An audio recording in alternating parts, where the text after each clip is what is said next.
Hello students. पिछली class में हमने पढ़ा था अध्यावनी तंत्र का भाग प्रथम, इंटेग्यूमेंट्री सिस्टम। अध्यावनी तंत्र में त्वचा और त्वचा के व्युत्पन्नों का अध्ययन करते हैं। त्वचा के अध्ययन को डर्मेटोलॉजी कहते हैं।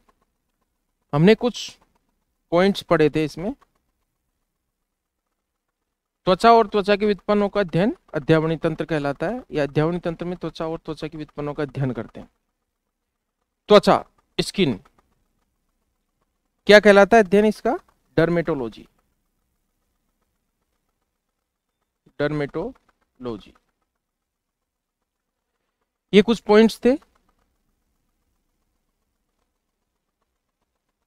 शरीर का सबसे बड़ा अंग होता है, 10 से 15% जो बॉडी वेट है उसका भाग होता है। मृत जानवर की त्वचा को उतारना फ्लाइंग कहलाता है। मृत जानवर की जो स्किन होती है, त्वचा होती है, उसको हाइड कहते हैं। और त्वचा से चमड़ा बनाने की क्रिया टैनिंग कहलाती है, जिनमें क्रोमियम के लवण का उपयोग किया जाता है। त्वचा, बाल, रोम या फर, त्वचा के जो व्युत्पन्न है वो है, पहला है बाल या रोम। त्वचा का व्युत्पन्न हमने पढ़ा था पहला बाल या रोम। बाल के बाद हमने अगला त्वचा का व्युत्पन्न पढ़ा था श्वेत ग्रंथि या पसीने की ग्रंथि, श्वेत ग्रंथियां। इसके बाद हम अगला त्वचा का व्युत्पन्न लेते हैं। आज की क्लास यहां से शुरुआत करते हैं। अगला त्वचा का व्युत्पन्न है सीबेशियस ग्रंथि। सीबेशियस ग्रंथि, सीबेशियस ग्लैंड।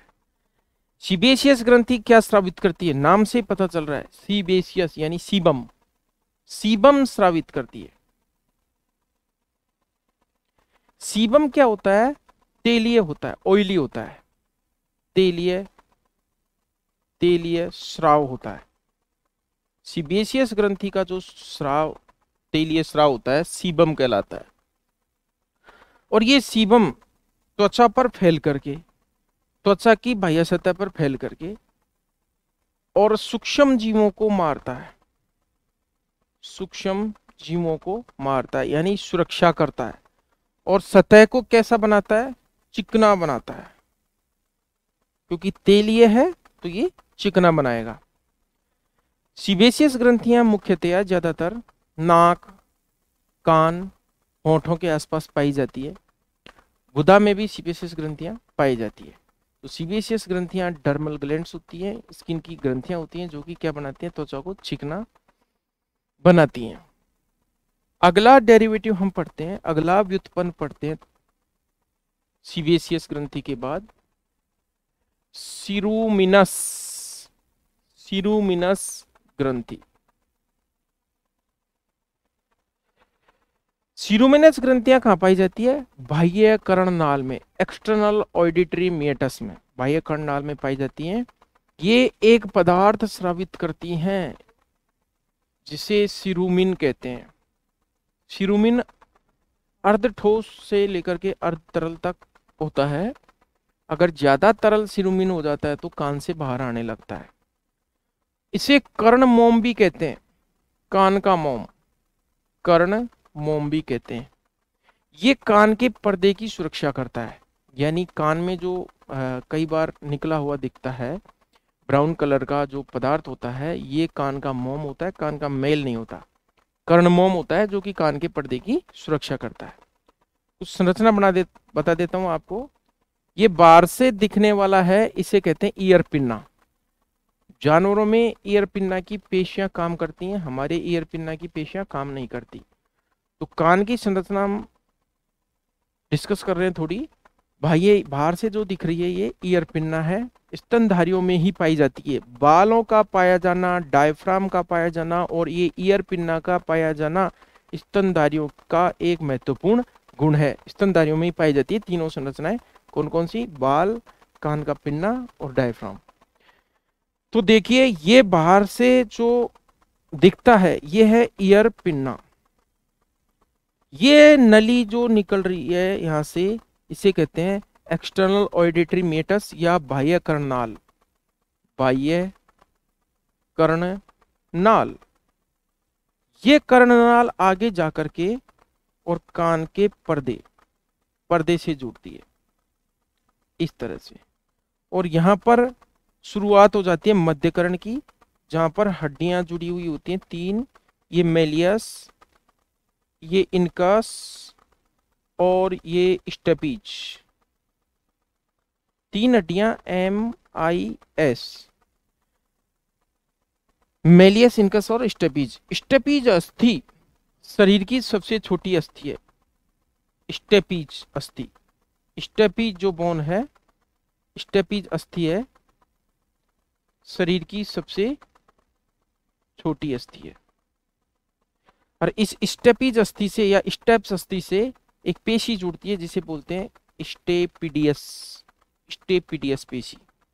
स्टेपिडियस पेशी शरीर की सबसे छोटी पेशी है। स्टेपीज अस्थि शरीर की सबसे छोटी हड्डी है। सबसे छोटी हड्डी से सबसे छोटी पेशी जुड़ी हुई है।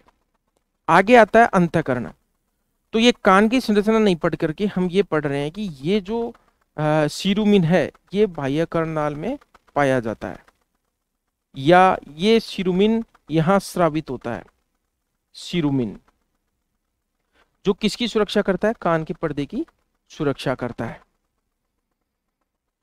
आगे हम पढ़ते हैं इसमें अगली जो ग्रंथि है पेरिनियल ग्रंथि। पेरिनियल ग्रंथि, पेरिनियल ग्रंथि को गुदीय ग्रंथि भी कहा जाता है।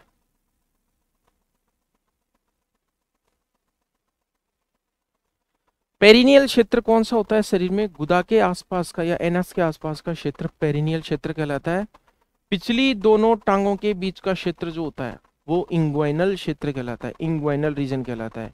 इंग्वाइनल क्षेत्र में नर में टेस्टिस या वृषण कोष लटका होता है, जबकि मादा में उसी जगह पर अडर होता है। तो पेरिनियल क्षेत्र होता है जानवर की ये पूंछ, और पूंछ के नीचे का ये एनस के आसपास का भाग कहलाता है। तो पेरिनियल ग्रंथियां गुदा के आसपास स्थित होती हैं। और पेरिनियल ग्रंथियां क्या स्रावित करती हैं? ये फिरोमोन स्रावित करती हैं। फिरोमोन्स,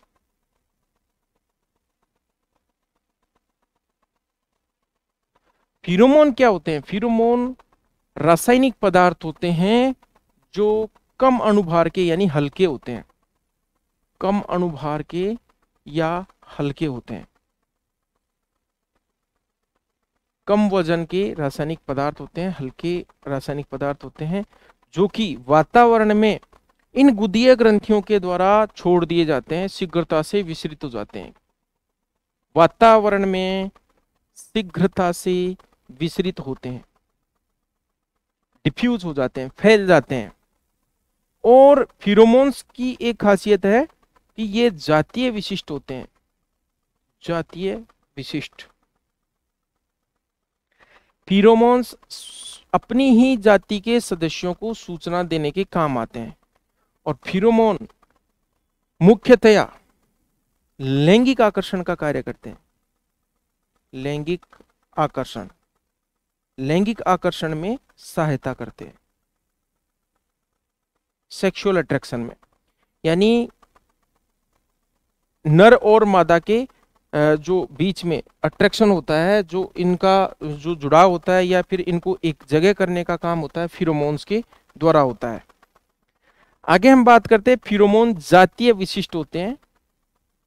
जातीय विशिष्ट होते हैं यानी अपनी ही जाति के सदस्यों को उस जाति के सदस्यों से निकले हुए फिरोमोन्स का पता चलता है। जैसे कुतिया के फिरोमोन्स को कुत्ता डिटेक्ट कर सकता है, ना कि शेर। जातीय विशिष्ट यानी स्पीशीज स्पेसिफिक होते हैं। चींटियां अपने भोजन का स्रोत खोजती हैं। एक चींटी गई, थोड़ी देर बाद काफी सारी चींटियां आ जाती हैं। क्या कारण है इसका? यही कारण है कि चींटियां फिरोमोन्स छोड़ती हैं तो उनको उस रास्ते का पता चल जाता है। कुछ जानवर अपने क्षेत्र को मेंटेन करने के लिए, टेरिटरी मेंटेन करने के लिए मूत्र उत्सर्जित करते हैं, मल उत्सर्जित करते हैं अपने क्षेत्र को बनाए रखने के लिए। तो ये भी जंगली जानवरों में पाया जाता है। मुख्यतः ये जो रासायनिक केमिकल मैसेंजर जो शरीर से बाहर छोड़े जाते हैं, ये रासायनिक पदार्थ इनके द्वारा सूचना दी जाती है। तो ये जंगली जानवरों में जहाँ जनसंख्या बहुत विरल होती है, जनसंख्या बहुत कम होती है, दूर दूर जानवर स्थित होते हैं, तो वहाँ हवा के द्वारा सूचना दी जाती है इन रासायनिक पदार्थों के द्वारा। इनको बोलते हैं फिरोमोन्स। फिरोमोन्स को एक्टो हार्मोन्स भी कहते हैं। एक्टो हार्मोन यानी बाह्य हार्मोन भी कहते हैं, शरीर से बाहर निकल रहे हैं इसलिए एक्टो हार्मोन कहते हैं। और फिरोमोन्स को पैरा हार्मोन भी कहते हैं, पैरा हार्मोन भी कहते हैं। तो हमने क्या देखा, पेरिनियल ग्रंथि, पेरिनियल ग्रंथि, इसे सेंट ग्रंथि भी कहते हैं, इसका एक नाम और है सेंट ग्रंथि। सेंट ग्रंथि क्या स्रावित करती है, सेंट, फिरोमोन्स स्रावित करती है। फिरोमोन्स क्या होते हैं, कम अणुभार वाले, यानी मोलिकुलर वेट इनका कम होता है, ये हल्के होते हैं, वातावरण में या हवा में शीघ्रता से विसरित हो जाते हैं, शीघ्रता से दूरी तक पहुंच जाते हैं, जातीय विशिष्ट होते हैं, यानी अपनी ही जाति के सदस्यों को ये सूचना देते हैं, और लैंगिक आकर्षण में सहायक है, नर और मादा के बीच में अट्रैक्शन में सहायक है। अगली ग्रंथि हम पढ़ते हैं, इसमें कुछ ग्रंथियों के नाम है जो आंखों में पाई जाती हैं, आंखों में पाई जाती हैं, जैसे माइबोमियन ग्रंथि, माइबोमियन ग्रंथि,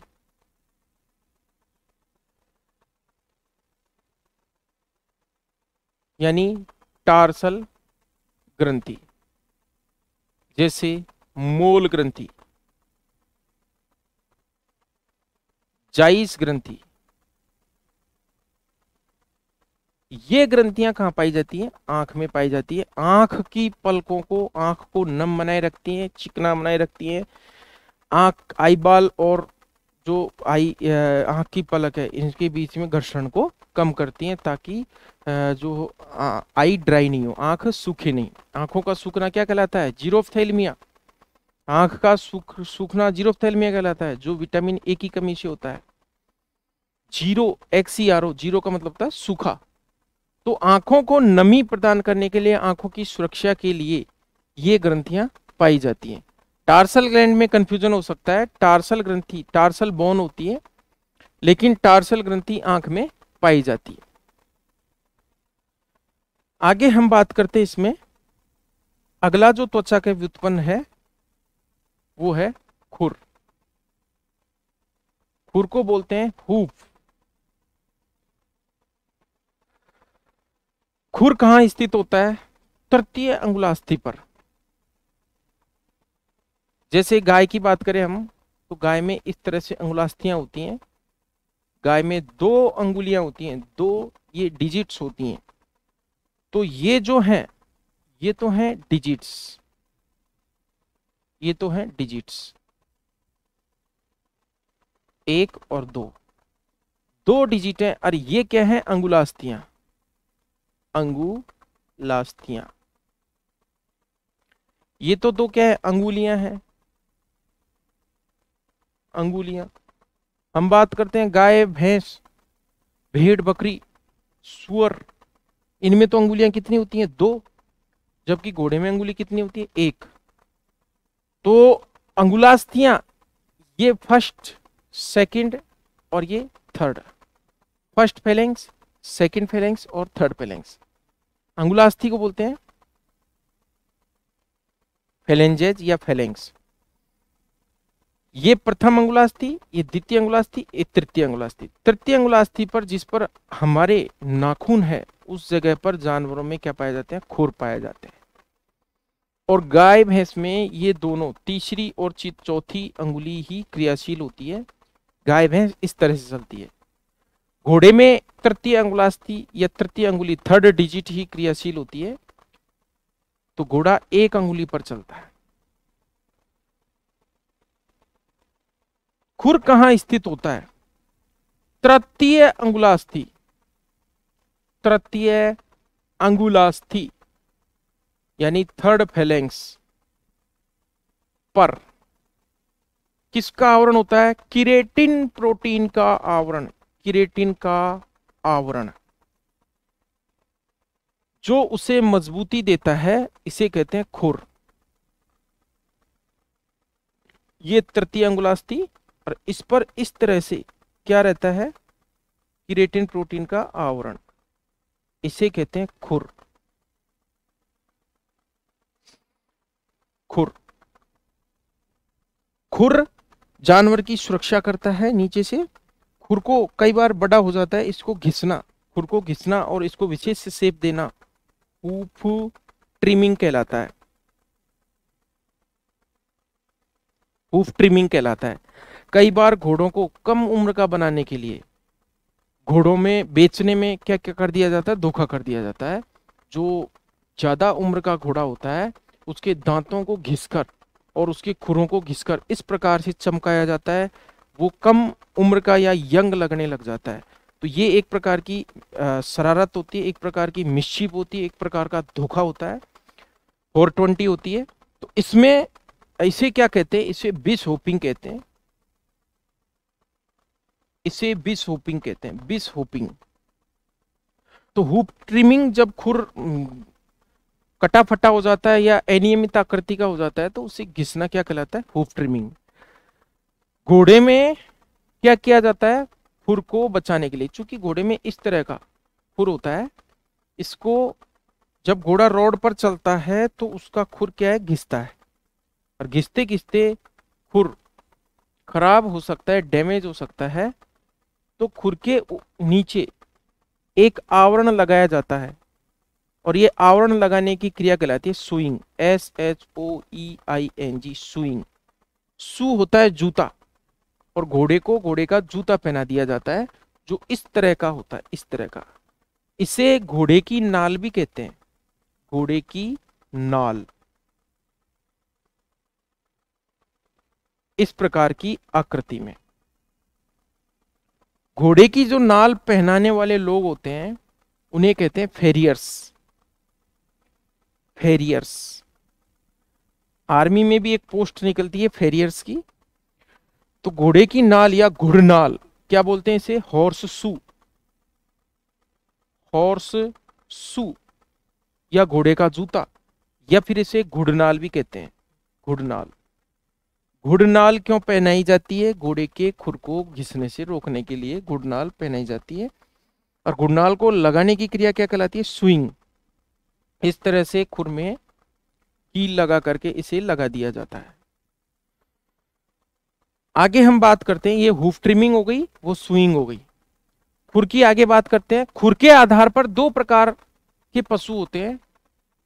खुर के आधार पर पशु दो प्रकार के होते हैं।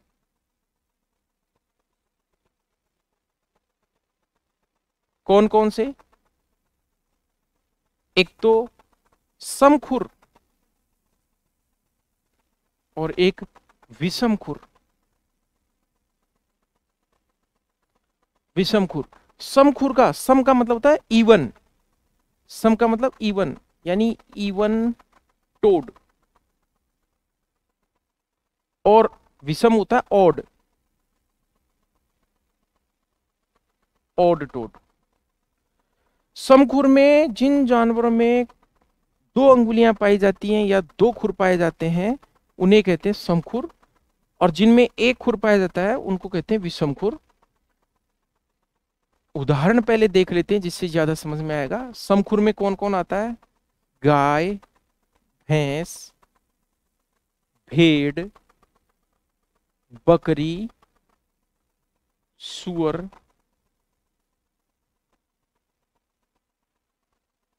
हिरण,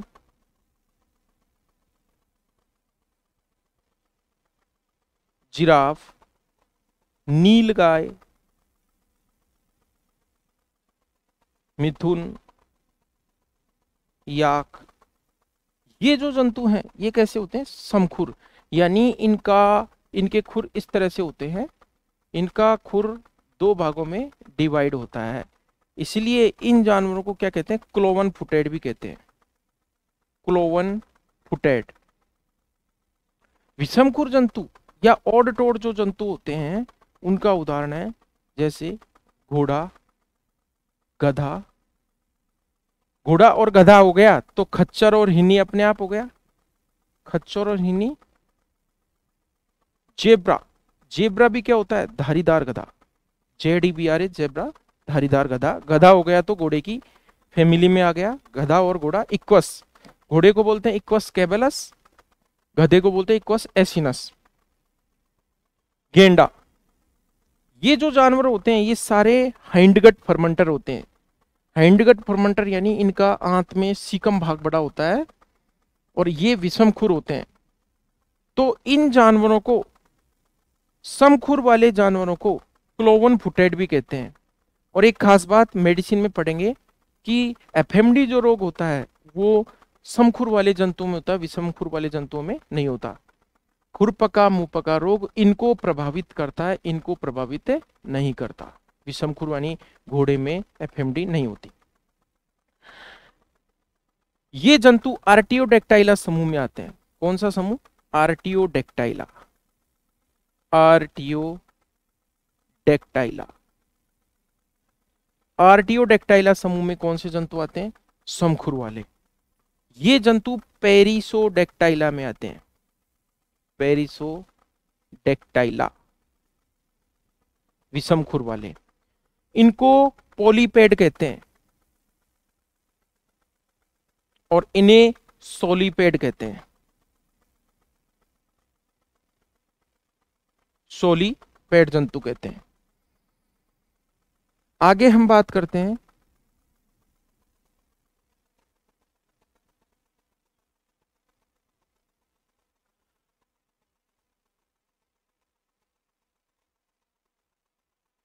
विषमखुर वाले जंतु जैसे घोड़ा, गधा, जेब्रा। इन जानवरों में क्या बताया मैंने? एफएमडी रोग नहीं होता। और समखुर वाले जंतुओं में एफएमडी रोग, समखुर वाले जंतुओं में एफएमडी रोग होता है। क्लोवन फुटेड में एफएमडी रोग होता है। आगे बात करते हैं कि खुर में एक बीमारी हो जाती है फुट रॉट। फुट रॉट क्या होता है? एक बैक्टीरिया होता है स्पिरोफोरस नेक्रोफोरस, उसके कारण ये फुट रॉट होता है जिसमें खुर गल जाता है। जब ज्यादा देर तक पशु कीचड़ में या पानी में रहता है तो उसमें एक बैक्टीरिया पनप जाता है स्पिरोफोरस नेक्रोफोरस, जिसके कारण फुट रॉट होता है। और ये फुट रॉट एफएमडी की सिक्वेली है। एफएमडी होने के बाद जानवरों में सिक्वेली के रूप में, संरचनात्मक परिवर्तन के रूप में फुट रॉट पाई जाती है। खुर के बाद अगला अंग हम पढ़ते हैं, अगला त्वचा का व्युत्पन्न पढ़ते हैं, सींग।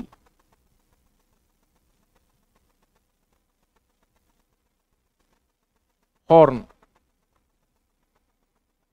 कहां पाए जाते हैं? जानवरों की खोपड़ी पर। खोपड़ी को बोलते हैं स्कल। और स्कल की संरचना इस तरह से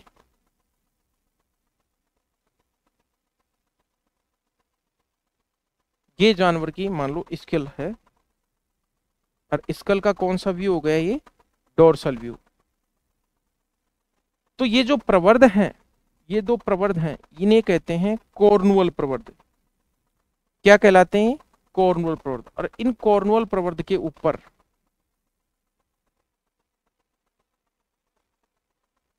किरेटिन के जो खोल होते हैं, किरेटिन प्रोटीन का जो खोल होता है, इसे कहते हैं सींग या हॉर्न।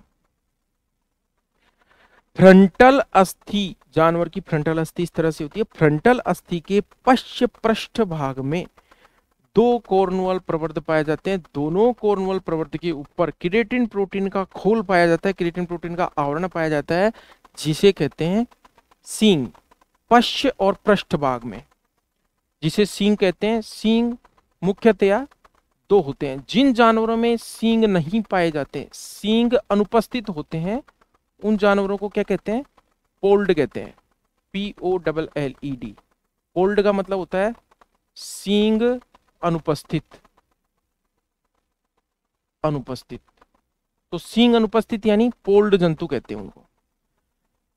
सींग की बात करें तो बकरी के जो सींग होते हैं वो ठोस होते हैं, जबकि अन्य पशुओं के जैसे गाय भैंस के सींग कैसे होते हैं?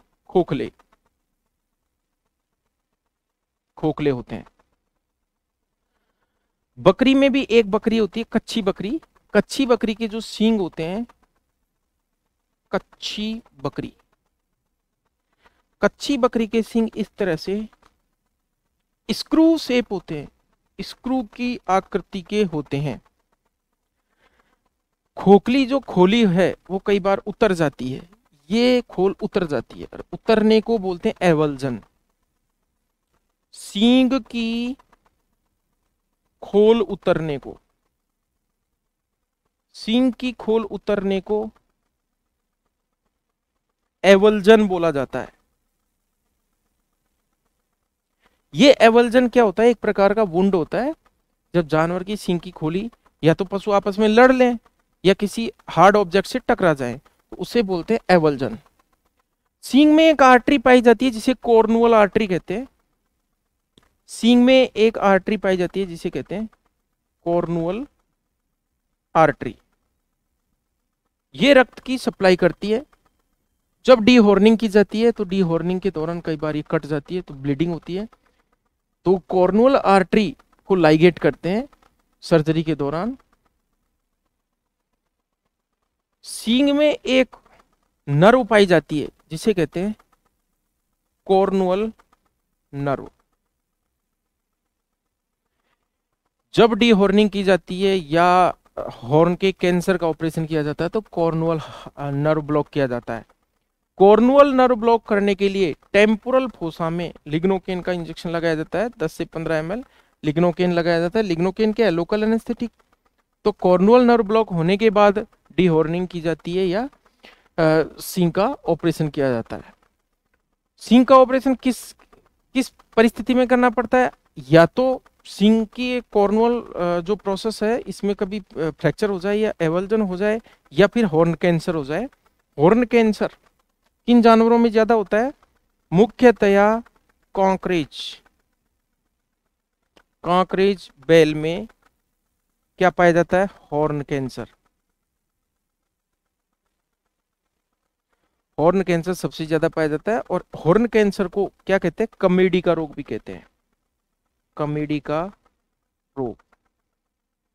कांकरेज जो भारत की सबसे भारी गाय की नस्ल है उसके सींग इस प्रकार से होते हैं प्राउड गेट में, और मोटे और हैवी सींग होते हैं। इनमें कई बार कैंसर हो जाता है और मुख्यतया बैल में होता है। सींग के आगे हम बात करते हैं तो सींग के आधार पर, सींग के आधार पर पशु की उम्र की गणना की जा सकती है जिसका सूत्र होता है n+2, जहां पर n क्या है? n है वलियों की संख्या, सींग में वलियों की संख्या। सींग में रिंग्स बनती है। सींग की वृद्धि मौसम और पोषण पर निर्भर करती है। सींग की वृद्धि किस पर? मौसम और पोषण पर निर्भर करती है। मौसम और पोषण के अनुसार सींग की वृद्धि में परिवर्तन आता है। जिस प्रकार से पेड़ पौधों में द्वितीयक वृद्धि होती है जिसमें वो रिंग्स बनती हैं, पेड़ के तने को काटने पर अनुप्रस्थ रूप से वो रिंग्स दिखाई देती हैं, उसी प्रकार से सींग पर भी क्या बन जाती हैं? वलय बन जाती हैं। इस तरह से रिंग्स बन जाती हैं, क्योंकि कभी सींग की वृद्धि ज्यादा हो रही है, कभी कम हो रही है, तो ये वृद्धि में अंतर के कारण सींग में रिंग्स बन जाती हैं, वलय बन जाती हैं। और सींग में वलय के आधार पर उम्र निकाली जा सकती है। जैसे मान लो किसी पशु के सींग में 3 वलय हैं तो उस पशु की उम्र क्या होगी? 5 वर्ष होगी। सींग की हम बात करें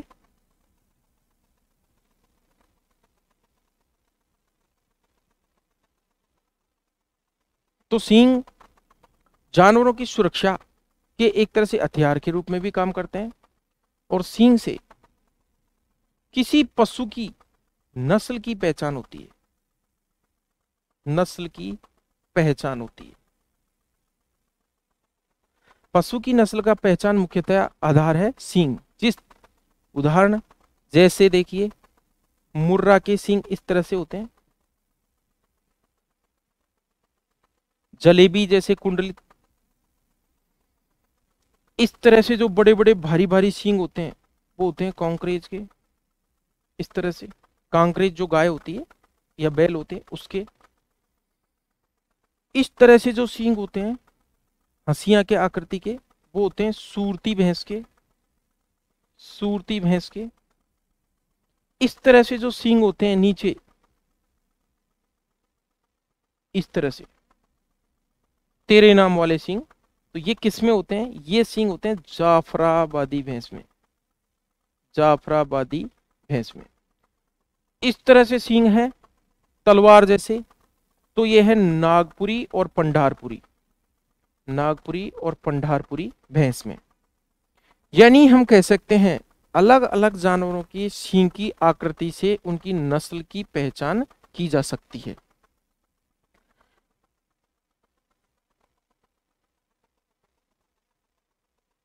सींग के बाद हम पढ़ते हैं आगे कुछ त्वचा के व्युत्पन्न है। एक तो विजन खुरी, विजन खुरी। एक पढ़ेंगे हम अर्गट,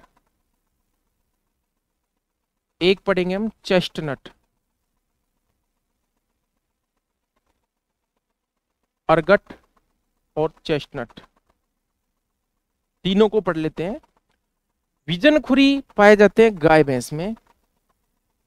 सींग के पीछे, सींग सॉरी खुर में फेटलॉक जॉइंट के पीछे, ये खुर है, खुर में ये फेटलॉक जॉइंट है। फेटलॉक जॉइंट के पीछे गोली की आकृति के, गोली की आकृति के इस तरह से दो लटकी हुई किरेटिनीकृत संरचनाएं होती हैं, किरेटिनीकृत संरचनाएं होती हैं, जिन्हें कहते हैं ड्यूक्ला, ड्यूक्ला या विजन खुरी। दोनों पैरों में पाए जाते हैं। आगे के पैर में जैसे ये खुर है, खुर से थोड़ा ऊपर फेटलॉक जॉइंट के पीछे दो लटके हुए, ड्यू क्या होती है? ड्यू, ड्यू का मतलब होता है ओस, ओस की बूंद की तरह, ओस की बूंद की तरह इस तरह से लटके हुए होते हैं खुर के पीछे की साइड में। इन्हें कहते हैं विजन खुरी। और ये विजन खुरी का निर्माण किस किस से होता है? दूसरी, सेकंड और फिफ्थ, दूसरी और पांचवी अंगुलियों के अवशेषी रूप हैं ये। सेकंड और फिफ्थ डिजिट, सेकंड और फिफ्थ डिजिट से ड्यूक्ला या विजन खुरी बनते हैं। कैसे होते हैं? गोल, किस प्रकार के होते हैं? किरेटिनीकृत होते हैं, किरेटिनीकृत, किरेटिनाइज्ड। तो ये हो गया विजन खुरी। विजन खुरी में क्या बात ध्यान रखने की है? विजन खुरी फेटलॉक जॉइंट के पीछे, फेटलॉक जॉइंट के पीछे किरेटिनीकृत अंग होते हैं, गोली के आकृति के होते हैं, लटकी हुई बूंद या ओस की बूंद की तरह होते हैं। अगला अर्गट, अर्गट किस में पाए जाते हैं? घोड़े में पाए जाते हैं। अर्गट किस में पाए जाते हैं? घोड़े में। अर्गट दूसरी और चौथी अंगुली के अवशेषी रूप होते हैं। फेटलॉक जॉइंट के पीछे की ओर सींग जैसी संरचना होती है, घोड़े के पैर में सींग जैसी संरचना होती है जिसे कहते हैं अर्गट। और ये अर्गट नामक संरचना घोड़े में पाई जाती है। अर्गट के बाद बात करते हैं अपन चेस्टनट। तो चेस्टनट संरचना भी किस में पाई जाती है? घोड़े में।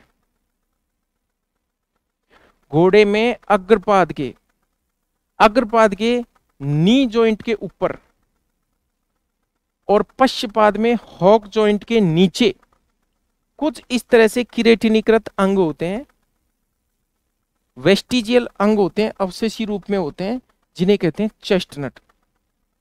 ये चेस्टनट किसके अवशेषी रूप होते हैं? ये फर्स्ट डिजिट के अवशेषी रूप होते हैं, प्रथम अंगुली के अवशेषी रूप होते हैं चेस्टनट। कुत्ते में जो प्रथम अंगुली होती है वो क्या बनाती है? लेटरल ड्यूक्ला। कुत्ते की जो प्रथम अंगुली है, ये फर्स्ट डिजिट है, वो जमीन को स्पर्श नहीं करती है, ये थोड़ा ऊपर रहती है, और इसे कहते हैं पार्श्व विजन खुरी। इसे कहते हैं पार्श्व विजन खुरी या लेटरल ड्यूक्ला। किसमें पाई जाती है? डॉग में। तो ये तीनों संरचनाएं मैं वापस रिवाइज करवा रहा हूं। विजन खुरी या ड्यूक्ला, दूसरी और पांचवी अंगुली के अवशेषी रूप है। गाय भैंस में पाए जाते हैं और किरेटिनीकृत होते हैं। खुर के पीछे फैटलॉक जॉइंट के पीछे गोली के रूप में, अंगुली के रूप में लटके हुए रहते हैं। दूसरी संरचना अर्गट और चेस्टनट। अर्गट दूसरी और चौथी डिजिट के अवशेषी रूप है, घोड़े में पाए जाते हैं, फैटलॉक जॉइंट के पीछे पाए जाते हैं, सींग जैसी आकृति के होते हैं। तीसरी जो संरचना है चेस्टनट, चेस्टनट घोड़े में ही पाए जाते हैं, नी जॉइंट के ऊपर अग्रपाद में और पश्चपाद में हॉक जॉइंट के नीचे। तो हमने ये अध्यावनी तंत्र या इंटेग्यूमेंट्री सिस्टम पूरा किया। धन्यवाद दोस्तों।